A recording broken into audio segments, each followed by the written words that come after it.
16% e qendrave të votimit në nivel vendi nuk kanë pjerina, kështu ka thënë Eugen Cakolli nga Demokracia në Veprim, që është rjeti organizatave jo qeveritare për vëzhgimin e zgjedhjeve. Vëzhguesit tonë kanë raportuar se në 16% të qendrave të votimit në nivel vendi mungon infrastruktura fizike, pra pjerinat që votuesit të kenë qasje edhe vetëm për të hyrë në shkollë, pa llogaritur të faktin që një pjesë e konsiderueshme e shkollave dhe qendrave të votimit në nivel vendi nuk kanë pjerina apo lifte për të arritur në katet e dyta ku zhvillohet procesi i votimit. Madje, edhe pse rregullat zgjedhore ndalojnë vendosjen e materialeve propaganduese brenda një perimetri prej 100 metrash, vëzhguesit tonë kanë raportuar se në afërsisht 3% të qendrave të votimit në nivel vendi, edhe pas orës 7 të mëngjesit, ka pasur prani të materialeve promovuese të subjekteve apo kandidatëve të caktuar. Në konferencën e parë për ditën e sotme, Cakolli tha se 3% e qendrave të votimit janë hapur me vonesë.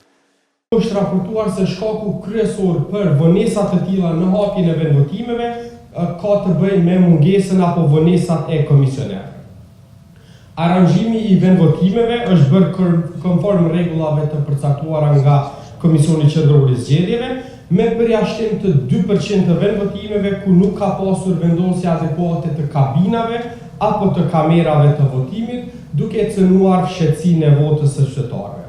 Në anën tjetër, sa i përket kamerave, vlen të theksohet se vendosja jo e duhur e tyre në pozita të cilat nuk garantojnë fshehtësi të plotë të votës, është më e shprehur në komunat me shumicë serbe.